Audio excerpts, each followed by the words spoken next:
Ok. Bueno, buenos días. Ya son las 8. Vamos a dar inicio a la sesión académica del día de hoy. Hoy vamos a hablar de la alergia a la proteína de la leche de vaca, diagnóstico, alternativas nutricionales seguras. Agradezco la asesoría de la doctora en medicina Sandra Nora González Díaz y mi nombre es Silvia Rosario Avilés Vargas, residente segundo año de alergias e inmunología clínica. A modo de introducción, pues como sabemos, la alergia a la proteína de la leche de vaca es una reacción inmunológica anormal a la proteína de la leche que se manifiesta tras la ingestión de la misma. Los mecanismos podemos tener que es mediada por IgE, no mediada por IgE o de naturaleza mixta. Las manifestaciones que vamos a tener dependen del mecanismo de el mismo y como sabemos, las proteínas es un alimento muy prevalente en la dieta humana, entonces, y también es la primera proteína que los niños van a tener en contacto, entonces constituye la causa más frecuente de alergia alimentaria en los primeros meses de vida.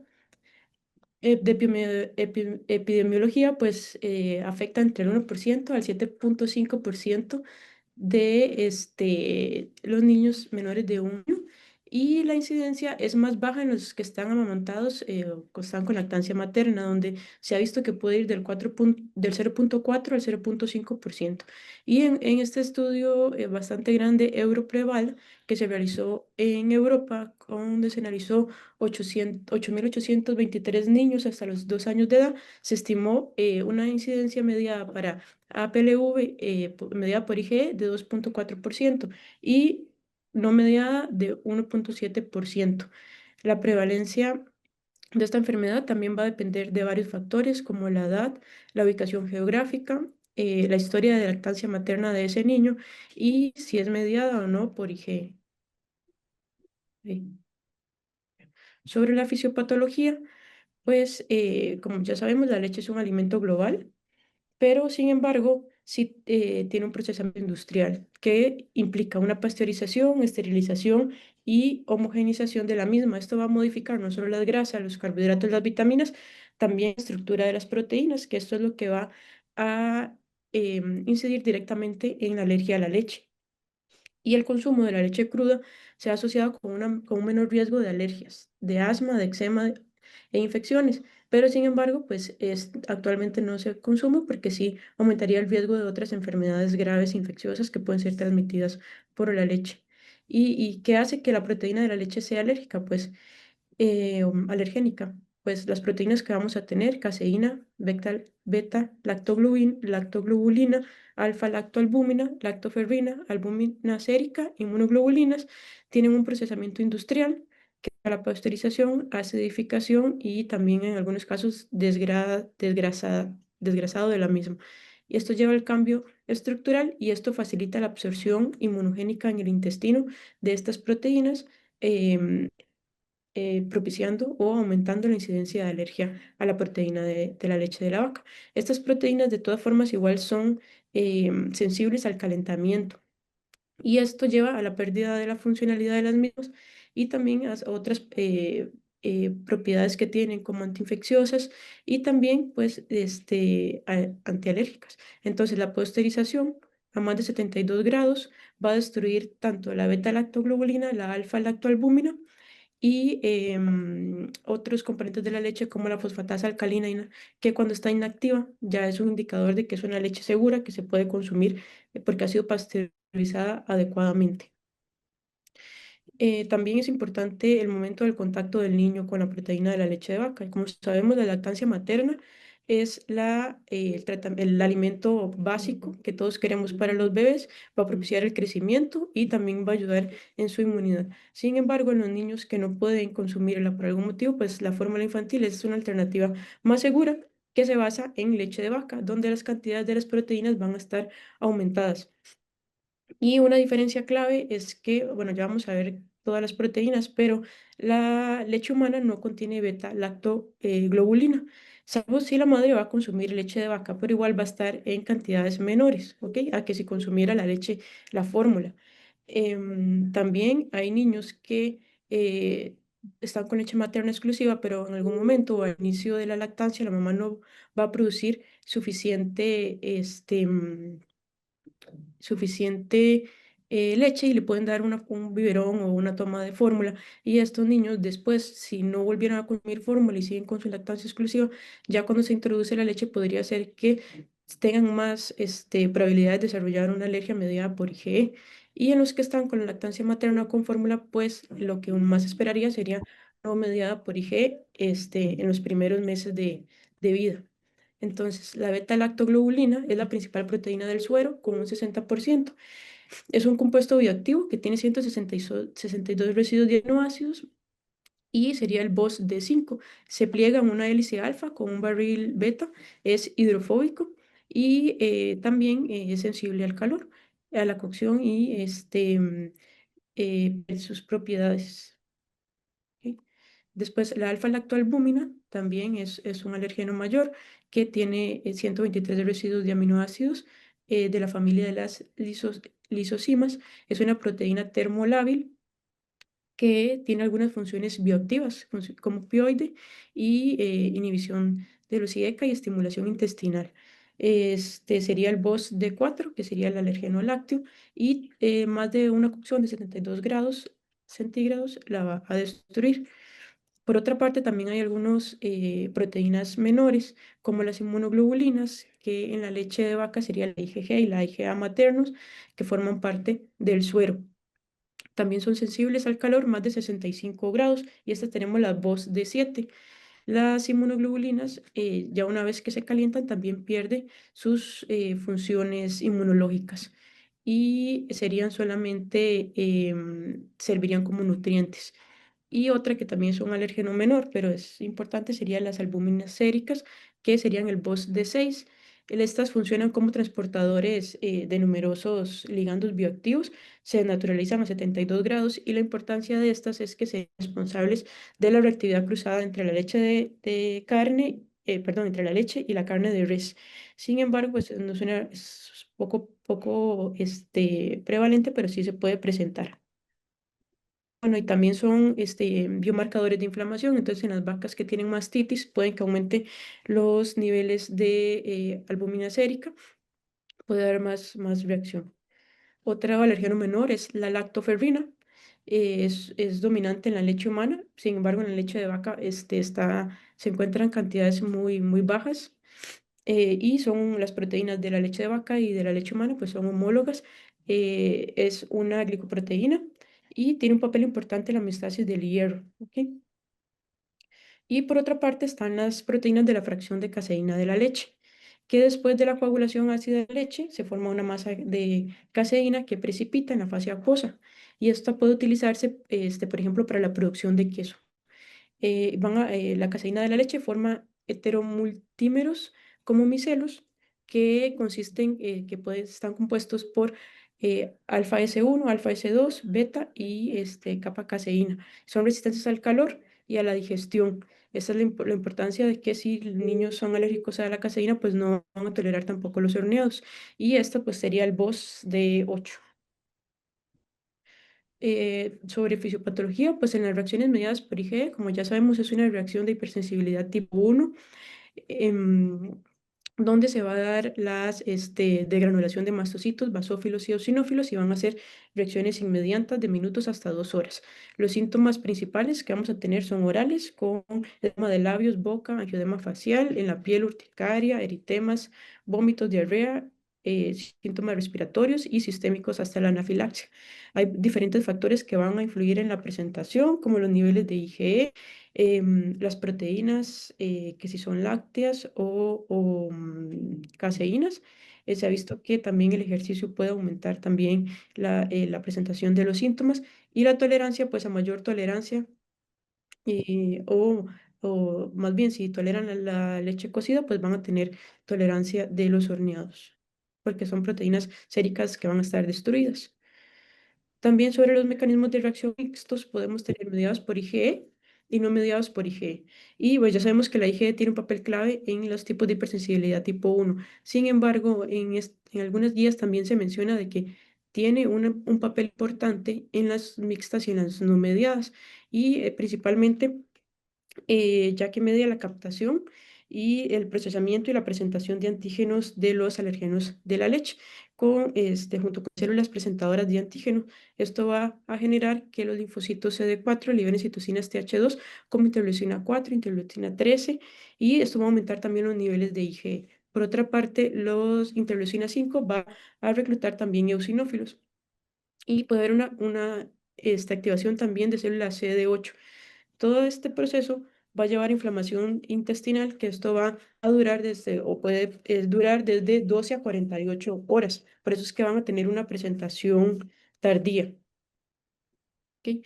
Las manifestaciones que vamos a presentar, pues vamos a tener en las que no son mediadas por IgE, dermatitis atópica en piel, por ejemplo, donde va a ser una reacción inflamatoria mixta con células CD4, CD8, macrófagos y también van a participar eosinófilos, con la liberación de también interleucina 31 y 33 que van a producir el prurito.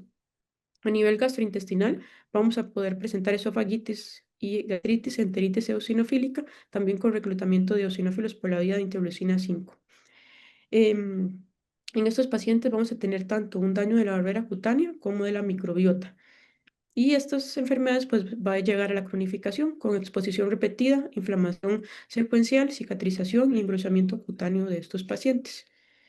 Los mecanismos de reacción no mediados por IgE de la leche de vaca, tenemos la proctocolitis alérgica inducida por proteínas, donde va a ser la leche de vaca es el principal causante de esta patología, con un aumento de riesgo en los lactantes que están exclusivamente con fórmula. Se ha visto que la lactancia materna podría ser también protectora. Hay infiltrados linfocíticos y eosinófilos, aumentos de factor de necrosis tumoral alfa, y va a haber una disminución del factor de crecimiento transformante beta.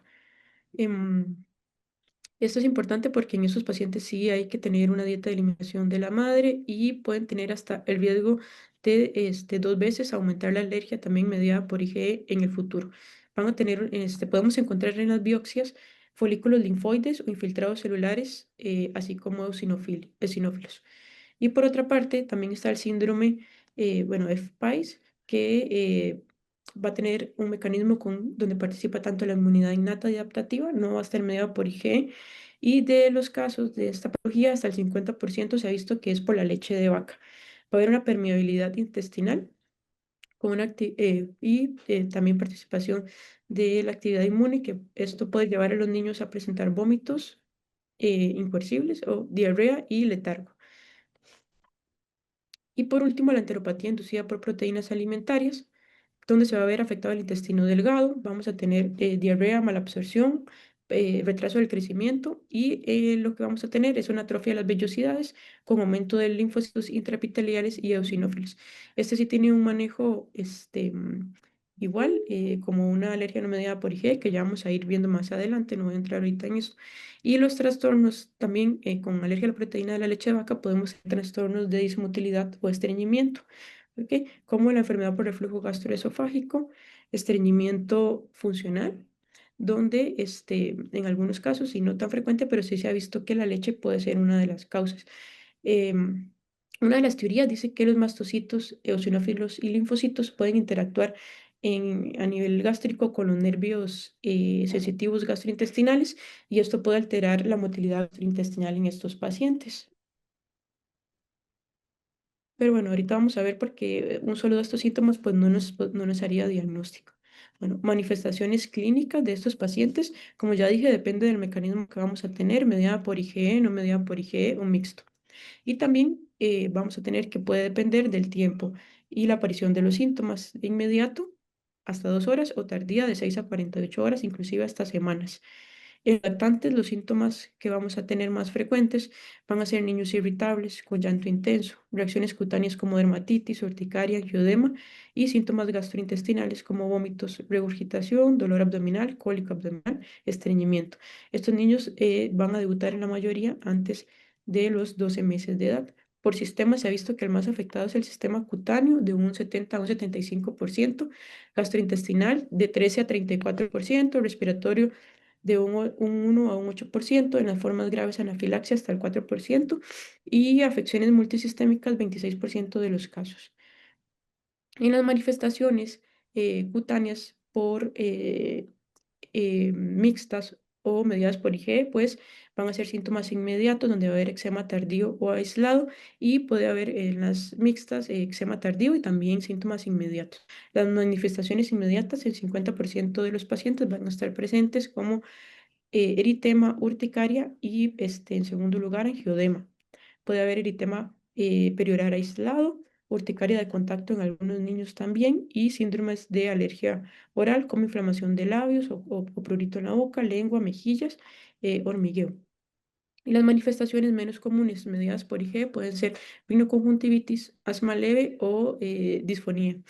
Gastrointestinales aislados podemos tener náuseas, vómitos, dolor abdominal, diarrea. Y en los mecanismos mixtos vamos a tener dermatitis atópica, que es la más frecuente, y raro, también podemos tener esofagitis eosinofílica.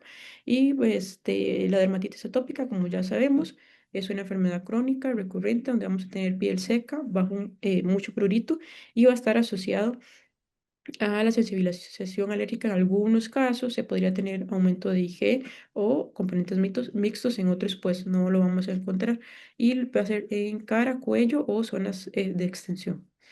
Em, ok, después las no mediadas por IgE, vamos a tener síntomas tardíos digestivos donde va a haber probablemente un mecanismo de inmunidad celular.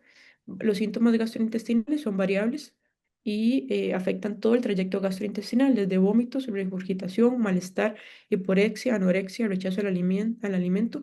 Estos niños pueden presentar dolor abdominal tipo cólico y en algunos casos, donde ya tienen, puede haber una proctocolitis importante, puede presentarse déficit de hierro y también que puede ser hasta la única manifestación de estos niños. Otras alternativas, perdón, otras presentaciones, puede ser que haya afectación en las evacuaciones, donde pueden presentarse ya sea por diarrea. em, Estos niños pueden tener también retraso del crecimiento y pueden cursar con estreñimiento asociado en algunos casos y asociado con lesiones perianales. Los vamos a presentar en tres grandes síndromes, que de esto ya se habló en la clase pasada, solo para repasar con respecto a la proteína de la leche de la vaca, podemos tener proctocolitis, enteropatía o FPAIS en estos pacientes. Bueno, aquí están los criterios diagnósticos, aquí se los dejo, ya lo repasamos en la clase pasada. Y también los niños con alergia a la proteína de la leche pues, pueden tener trastornos funcionales como cólicos de lactante, regurgitación y estreñimiento, donde vamos a ver que normalmente no presentan un solo síntoma y es sería más relevante en niños que tienen otros datos de atopia. Ok, entonces, la proctocolitis por alergia a proteína de la leche de la vaca se va a presentar desde típicamente de 2 a 8 semanas. Es raro que se presente después de los 6 meses, pero puede pasar. Y estos niños se caracterizan porque tienen una lactancia materna exclusiva o fórmula con proteína de leche de vaca, van a tener un buen estado general, un crecimiento normal. Y las características de las heces, pues sí pueden tener sangre roja fresca en heces, con moco, que puede verse con puntilleo, estrías o pequeños coágulos. Y pueden tener síntomas asociados que tengan cólico, irritabilidad, llanto, dolor abdominal, molestias al defecar. La enteropatía, al contrario, se va a presentar dentro de los primeros 9 meses. Es igual, es más frecuente dentro de los primeros 6 meses.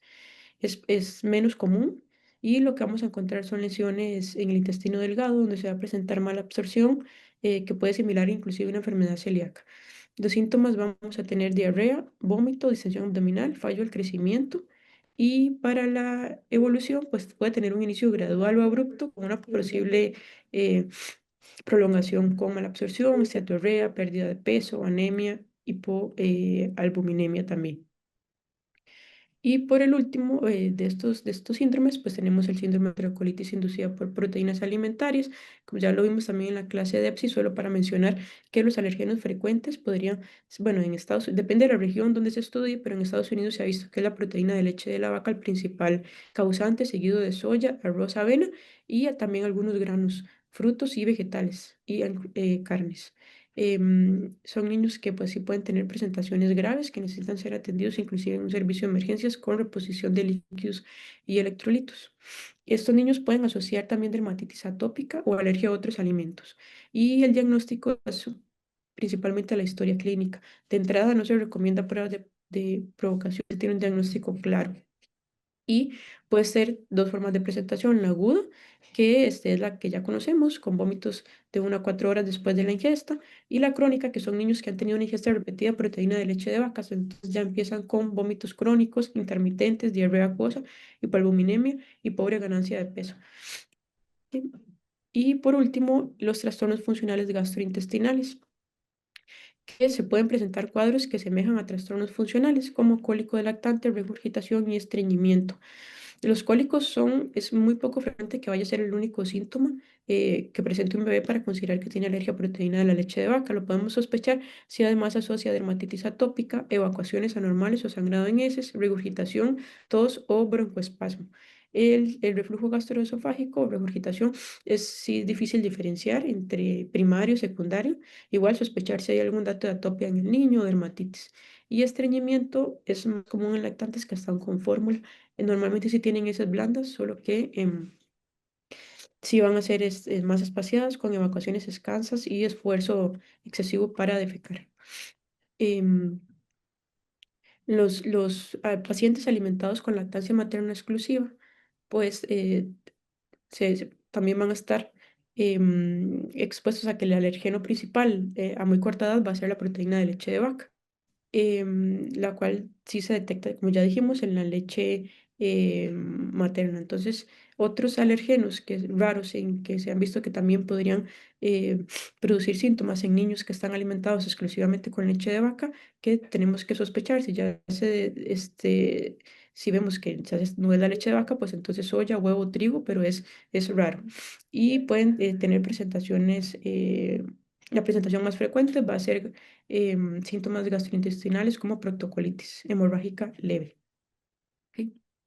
Ok, eso es como una introducción sobre los síntomas y las manifestaciones que podemos tener con la alergia a la proteína de leche de vaca. Ahora, perdón, vamos a ver las herramientas diagnósticas y los tratamientos. Entonces, el diagnóstico es clínico, no se requiere ningún laboratorio para corroborarlo inicialmente y el método diagnóstico estándar va a ser la evitación del alérgeno con un reto o provocación oral posterior. Hay herramientas diagnósticas que sí nos van a ayudar de la historia clínica, el cuestionario de puntaje de síntomas para sospecha de PLV. Obviamente podemos pedir IgE específicas, hacerle pruebas de punción cutánea y pruebas de parche que nos pueden servir como una guía para seguir o ver la evolución que van teniendo nuestros pacientes. Sobre este cuestionario del COMIS, pues no es un diagnóstico por sí mismo, sirve como una herramienta de tamizaje y seguimiento durante la dieta de eliminación y la reintroducción. Con un puntaje mayor a 8 ya sugiere una alta probabilidad de alergia y debe considerarse pruebas diagnósticas como la dieta de eliminación y después un reto. Y un puntaje menor a 12 pues no descarta, pero hace menos probable que se trate de alergia a la proteína de la leche de vaca.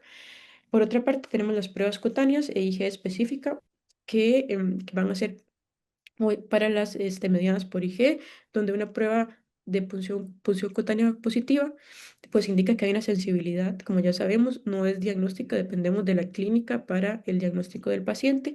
Un diámetro mayor de 8 milímetros sí es fuertemente sugestivo de alergia a la proteína de la leche de vaca y esto puede ayudar a evitar que tengamos que hacer el reto, pero sin embargo hay que considerar un falso positivo de un 5 a 6% de los casos. Y la IgE media específica para proteína de leche de vaca también nos indica sensibilización, por sí sola no se hace diagnóstico. Negativa tampoco excluye el diagnóstico. Y valores altos también nos pueden ayudar a evitar el reto, pero tiene un falso positivo de 2 al 5%. No es indispensable para hacer el diagnóstico por el costo, pero sí nos puede ayudar para seguimiento de estos pacientes y para ver a dónde estamos con ese paciente. La IgE total o la relación de IgE específica e IgE total tampoco son necesarios para el diagnóstico, pero no se ha visto que aporte una ventaja diagnóstico, pero sí, también, como dije, nos puede ayudar para el seguimiento de estos pacientes. En este artículo estableció o em, di- se, por decirlo de alguna forma, se establecieron puntajes que nos pueden orientar pero tampoco son la última palabra que estén escritos en piedra. Por ejemplo, se ha visto que si un paciente tiene un nivel de IG específica para leche de vaca mayores o iguales a 15, la probabilidad de que el reto sea positivo es del 95%. Y si son menores a 2, la probabilidad es del 50%. Entonces, es un paciente que deberíamos de manejar con cautela si tiene niveles mayores a 15 y si la historia los sugiere que tiene alergia y con esos niveles, pues no es un paciente que vamos a retar de primera entrada. Y también lo mismo con las pruebas cutáneas con un diámetro mayor a la 8 milímetros, pues la probabilidad de que el reto sea positivo va a ser de 95%. Entonces, la decisión se basa en la evaluación individual y el riesgo clínico de cada paciente, eh, ayudados de las pruebas que ya mencioné. Entonces, la prueba de reto oral es el estándar diagnóstico que va a ser útil para confirmar el diagnóstico y evaluar tolerancia en esos pacientes. Y también está el reto con, bueno, con placebo. Dios. Ok. Doble ciego con placebo que está indicado en pacientes. En realidad sí sería el estándar de oro, pero por la complejidad del mismo solamente se utiliza más en estudios o en casos de pacientes que tienen síntomas en específicos como náuseas, cefalea o rechazo alimentario, donde en algunas ocasiones se puede realizar. Y el protocolo para la realización de la prueba de provocación oral, pues lo más importante es realizar la prueba tras una eliminación total de la proteína de la leche de la vaca en pacientes asintomáticos. Entonces, lo que se recomienda es la dieta de eliminación antes del reto de 1 a 2 semanas en alergias que sospechamos que es mediada por IgE y de 2 a 4 semanas en alergias que no son mediadas por IgE. En casos graves, sí hay que esperar la normalización de los pacientes que no tengan síntomas. Y las que son IG mediadas o FPAIS, pues las vamos a realizar en un centro médico, en un hospital, con la supervisión necesaria. Las no mediadas por IG, que son leves o moderadas, es posible realizarlas de forma ambulatoria en el domicilio con instrucciones de emergencias a los pacientes. Y es importante que el reto pues, no puede ser realizado por la escalera de la leche que le damos a los pacientes. Eso sí es importante diseñarlo. Esta podría ser la diapositiva más importante de la charla, perdón, que es em, el esquema de diagnóstico que proponen en las últimas guías de Drachma, donde en los pacientes que sospechamos de APLU leve moderada, pues hay que realizar una dieta de eliminación diagnóstica a corto plazo, como ya vimos, de 2 a 4 semanas. Si los síntomas resuelven o mejoran significativamente, pues ya habría que reintroducirlos nuevamente en la dieta de este paciente. Si los síntomas son recurrentes, ahí se haría el diagnóstico de alergia a la proteína de leche de vaca y habría que hacer una dieta de eliminación terapéutica a largo plazo, que arbitrariamente se ha dicho en la literatura que una dieta de eliminación terapéutica sería óptimo al menos 6 meses o hasta la edad de 9 a 12 meses, lo que alcance primero. Pero obviamente vamos a individualizar dependiendo de cada caso que presentemos, cada paciente.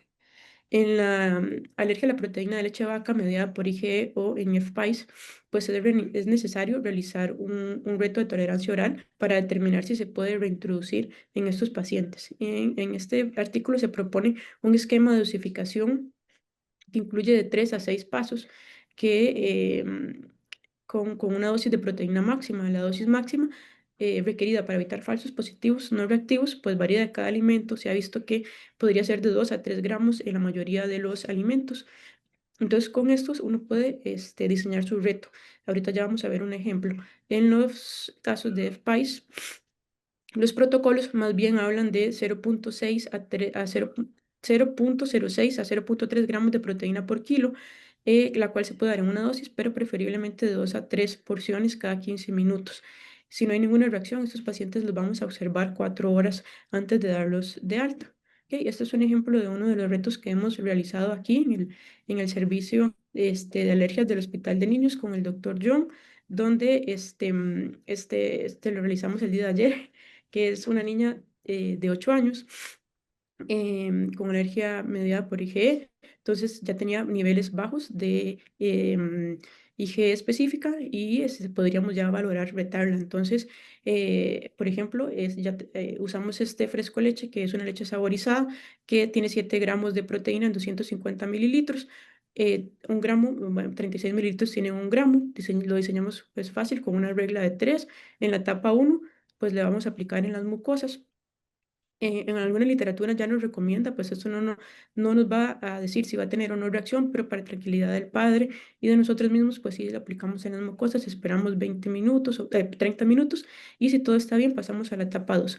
Entonces, calculamos que vamos a llegar a 3 gramos, pero empezamos con 150 miligramos, o sea, le vamos a dar 4,5 mililitros de leche, esperamos 30 minutos, si no pasó nada, pasamos a la etapa 3 donde le vamos a dar 9 mililitros, 250 miligramos de proteína de leche de vaca. Y en la etapa 4, cada vez la vamos doblando. Entonces ya vamos a darle 500 miligramos de proteína de leche de vaca.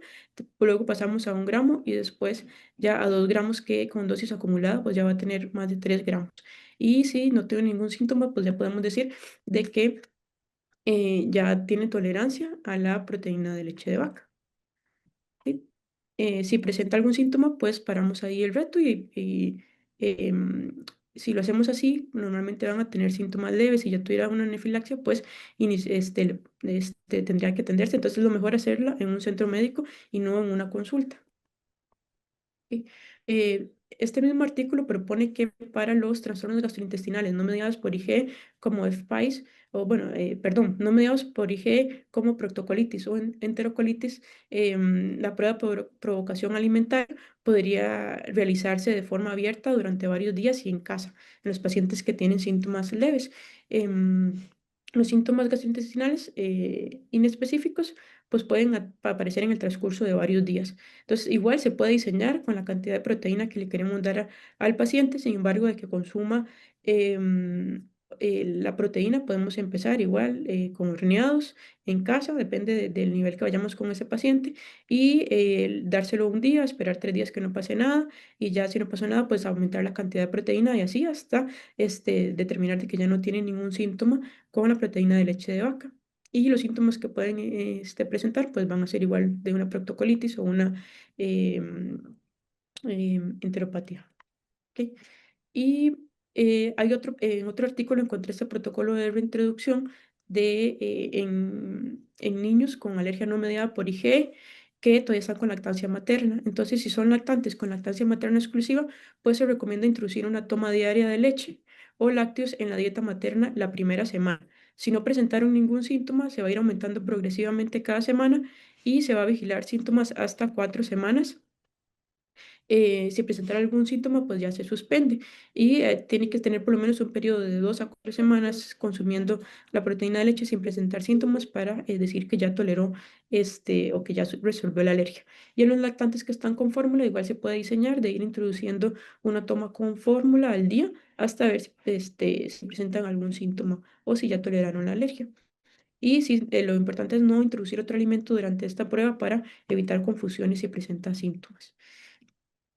Y en los pacientes con alergia no mediada por IgE, también una forma de reintroducirlo es con la escalera de la leche, que pues vamos a empezar desde galletas, muffins, pancakes, queso, yogur y leche pasteurizada. Aquí puse un ejemplo que ahí les queda. Por ejemplo, empezar con horneados secos, donde le vamos a dar una galleta María, un octavo de galleta María, 1 a 3 días. Ya pasamos a un cuarto de galleta María por 4 o 5 días, una galleta completa de 6 a 7 días. Después repostería blanda o los muffins de misma forma y así hasta llegar a la leche. ¿Ok? Hay pruebas complementarias y endoscopía que algunas guías pues no recomiendan para el diagnóstico, como la determinación de la IgE específica. em, es algo que actualmente ha surgido más, sin embargo, se ha visto que no es útil y que más bien puede confundir más el diagnóstico. Pruebas de laboratorio para diagnóstico no serían necesarias como el guayaco, sí nos puede servir de una guía en pacientes ya confirmamos el diagnóstico y ver que están tolerando bien, pero no como diagnóstico. Las endoscopías pues tampoco, a menos de que ya descartemos la alergia y vemos que es otra patología y refiramos al gastroenterólogo. Las pruebas de parche sí también son controversiales, pero sin embargo en muchas ocasiones en alergia no mediada por IgE, pueden orientar un poco el diagnóstico, entonces pues no hay que satanizarlas completamente. Y, ok, eso sería de diagnóstico. Vamos a pasar al tratamiento, donde ya vimos que el tratamiento, el pilar es evitar la proteína de la leche de vaca completamente. Y esto también es un poco controversial, porque en algunos casos de niños que tienen proctocolitis leve, em, las guías refieren que en un mes los síntomas pueden mejorar y el niño seguir con su lactancia materna y la mamá sin dieta.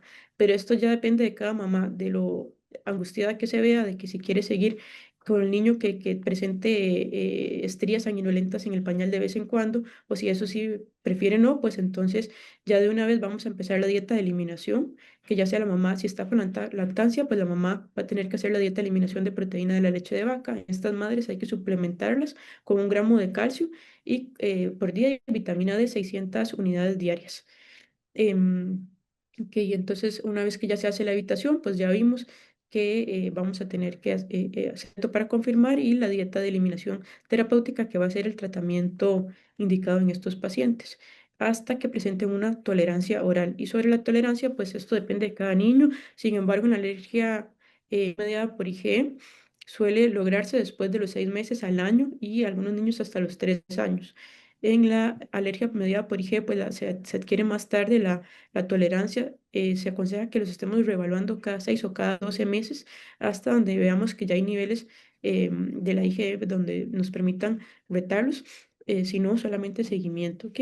O pues como ya vamos a ver más adelante, en los niños que no lo logran se podría plantear la desensibilización. Y la mayoría adquieren tolerancia de forma natural ya a la edad de los 5 años. Bueno, eso es sobre la dieta de eliminación. Sin embargo, en los niños que no están con lactancia materna, en la última guía de Drachma también se analiza, se realiza un análisis bastante detallado sobre las fórmulas que tenemos que usar en estos niños, ya que en la alergia a la proteína de la vaca, pues tiene que haber un equilibrio, tanto en el evitar la proteína, pero también en lograr un soporte nutricional adecuado en estos niños, ¿ok? No se han implementado, se han implementado muchas fórmulas, pero todavía existen dudas de cuál sería la mejor para mi paciente. Lo que tenemos que conocer es que las fórmulas de reemplazo o las fórmulas especializadas se elaboran de forma que descompongan las proteínas y estas van a carecer de efectos alergénicos. Y esto es mediante hidrólisis o tratamiento térmico. Em, y estas ya serían consideradas alternativas hipoalergénicas. Sin embargo, esto de término de hipoalergénico todavía está en duda. Bueno, no está en duda, sino que no hay una definición clara porque el etiquetado de fórmulas con alergenicidad reducida se basa arbitrariamente en un contenido de proteínas inmunoreactivas que sea menor al 1% del total de las sustancias nitrogenadas. Sin embargo, la Academia Americana de Pediatría caracterizó una fórmula hipoalérgica como aquella tolerada al menos por el 90% de las personas con alergia a proteína de la leche de vaca, con un nivel de confianza mayor al 95%. Entonces, pues esta definición se ha estandarizado y básicamente es que nos ayuda a que el niño no vaya a presentar síntomas, pero hay algunas que podrían presentar. Desde las que tenemos está la fórmula extensamente hidrolizada, que son proteínas de leche de vaca térmicamente y enzimáticamente. Son ultrafiltradas, se les eliminan las proteínas enteras y fragmentos grandes. Y esta especie es hipoalergénica, aunque puede causar síntomas en un porcentaje bajo de pacientes. Y comercialmente están basadas en caseína o en suero. En caseína tenemos la Nutramigen y por ejemplo, y a base de suero, pues estas otras que, por ejemplo, Altera de Nestlé. ¿Ok? Y después están las fórmulas de aminoácidos o fórmulas elementales, que estas contienen aminoácidos libres en lugar de proteínas complejas o fragmentos proteicos. No contienen leche ni ningún derivado. Esto es una opción pues, con menos alergenicidad disponible en el mercado, por ejemplo, Neocate. Y esta va a ser beneficiosa en pacientes con mayor riesgo de reacciones con las fórmulas extensamente hidrolizadas, ¿ok? Hay otras fórmulas a base vegetal, como las de soya, contienen proteínas de soya inactivas. Estas definitivamente no contienen proteínas de leche de vaca y son fuentes nutricionales que sí pues, nos pueden ayudar. Sin embargo, aproximadamente el 14% de los pacientes con APLU y mediada por IgE también pueden ser alérgicos a la soya. Entonces puede haber una coalergia y hay que tener cuidado en esta parte. Y la otra es la fórmula de arroz hidrolizada, que tampoco contiene proteína de leche de vaca. Y si hay evidencia basada en ensayos clínicos que muestran que es segura en pacientes con APLV y alergia también a la proteína de soya de vaca. Este, ok, en esta guía de Drachma del 2024 se contestaron tres preguntas importantes analizando varios metoanálisis y con la opinión de expertos sobre qué fórmula usar en bebés con APLV mediada por IgE no amamantados. Entonces, la primera opción sigue siendo la fórmula extensamente hidrolizada de caseína o suero. Se ha visto que con esta fórmula hay una mayor probabilidad de desarrollar tolerancia a la alergia a la proteína de leche de vaca que con la de aminoácidos y reduce el riesgo de presentar vómitos frecuentes. Puede reducir riesgo de FPIES también, comparada con la fórmula de aminoácidos y puede ser inferior. Eso sí, en lo que es diferente es que puede ser inferior en la ganancia de peso y talla comparado con la fórmula de aminoácidos. En segunda opción, también sería la fórmula a base de aminoácidos, tiene un efecto similar en riesgos de alergias graves y tiene posiblemente un mejor soporte nutricional. La fórmula de arroz y soya son sin diferencias claras en el desarrollo de tolerancia y considerado alergia cruzada con soya en algunos pacientes hay que tener cuidado. En ninguna de las tres se observó diferencia en cuanto al riesgo de sibilancias, urticaria, eczema o interrupciones tardías del tratamiento. ¿Ok? En cuanto a la fórmula a usar en bebés con alergia a proteína de la vaca no mediada por IgE, sigue siendo también de primera opción la fórmula extensamente hidrolizada de caseína o suero y en segundo lugar la fórmula a base de soya. Tercer lugar, la fórmula de arroz hidrolizado y por último, en estos casos sí se pone la fórmula de aminoácidos. ¿Ok? Ya que esta pues sería en pacientes que van a tener más reactividad o que son, por decirlo de alguna forma, más alérgicos y cuando es no mediada pues normalmente toleran bien la extensamente hidrolizada. Sin embargo, esta sí hay que considerarla en grupos de pacientes con esofagitis eosinofílica y en pacientes con FPIES también pueden ameritar esta. Además, se ha visto que la fórmula de arroz en los pacientes con FPIES es mejor evitarla porque podría ser uno también de los alimentos que pueden producirlo. En cuanto a la pregunta 3, es si la fórmula con probióticos o sin probióticos en alergia a proteína de leche de vaca, pues sí se vio que añadir probióticos como L-rhamnosus a las fórmulas extensamente utilizadas a base de caseína podría favorecer la adquisición de tolerancia y reducir el riesgo de sibilancias. ¿Ok? Entonces, pues sí se recomienda. Y ya para ir finalizando, pues vamos a hablar un poco de la inmunoterapia oral, que es un tema que sí es un poco controversial en algunas guías. Lo vamos a limitar a pacientes con alergia a proteína de leche de vaca que es mediada por IgE y es un método de elección que nos puede ayudar en el tratamiento para prevenir anáfilis y respuestas graves a la exposición accidental, tomando en cuenta obviamente de que no los vamos a curar, pero sí podemos mejorar su calidad de vida.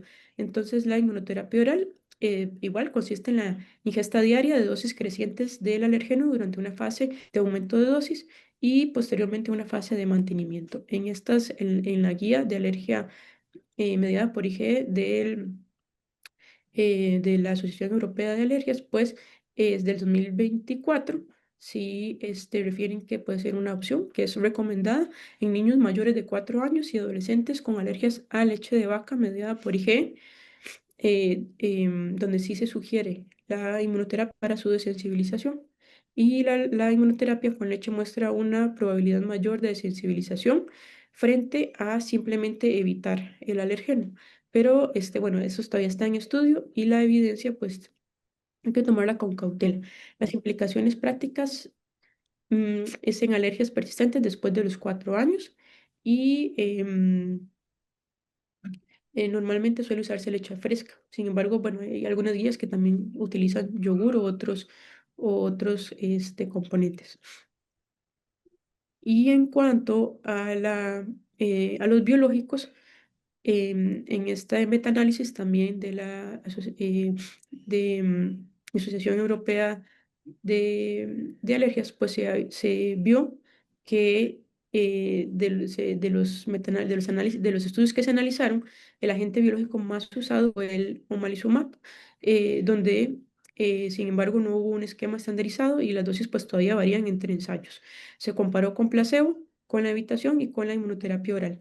Y en algunos estudios donde combinaron el biológico con la inmunoterapia oral para acelerar o facilitar la desensibilización, pues se vio buenos resultados. Se vio que el omalizumab sí duplica la probabilidad de alcanzar la desensibilización comparado solamente con el placebo. Y pues eso es significativo, sin embargo, sí se vio alta heterogeneidad en los resultados y pues que hay que analizarlo y todavía investigar más al respecto. Y bueno, a modo de conclusiones, pues como vimos, la alergia a la proteína de leche de vaca es un tema muy amplio, ya que puede ser mediada por IgE, no mediada por IgE o un mecanismo mixto. Para el diagnóstico es fundamental la historia clínica detallada, una relación importante entre la ingesta, los síntomas, antecedentes personales y familiares de atopia en el niño. El diagnóstico en hipersensibilidad no mediada por IgE, pues se basa en la historia clínica y en la dieta de eliminación con el reto posterior, que es la única forma de hacer diagnóstico, y el eje central del tratamiento, pues la dieta de eliminación estricta de alergia a la proteína de vaca y derivados, y actualmente podemos usar también en la no mediada por IgE, pues la inmunoterapia oral a la proteína de leche de vaca. Bueno, eso es entonces lo que traía para exponerles. Eso sería todo.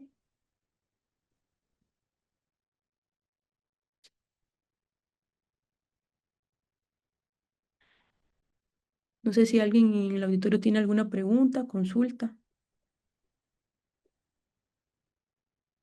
Dos. Buenos días, doctora. Buenos días, doctor. Muchas felicidades por la presentación. Los artículos que revisaste indicaban a qué edad, en caso de que tomaras en cuenta la leche de soya, se la puedes administrar a los niños. Gracias. Estoy buscando la cámara, ya la vi. Buenos días, Silvia, qué gusto saludarte. A nombre de la doctora Sandra, ¿sí, verdad? ¿Sí se oye? Sí, doctora, buenos días. Perfecto. A nombre de la doctora Sandra, pues les damos la bienvenida a los que nos acompañan vía virtual, que es el doctor Alfredo Arias Cruz, el doctor José Antonio Buenfil, la doctora Brenda Curiel, la doctora Dulce Rivero, la doctora Ligia Carrasco, la doctora Liz Ramos, la doctora Guadalupe Sánchez Coronel y el doctor Sergio Enrique García Lara. Silvia está rotando en este momento en Costa Rica con el doctor John, uno de nuestros egresados, así que bueno, pues, doble orgullo para nosotros que estén ahí juntos. Aparte del comentario del doctor Buenfil, ¿alguien tiene alguna duda, alguna pregunta?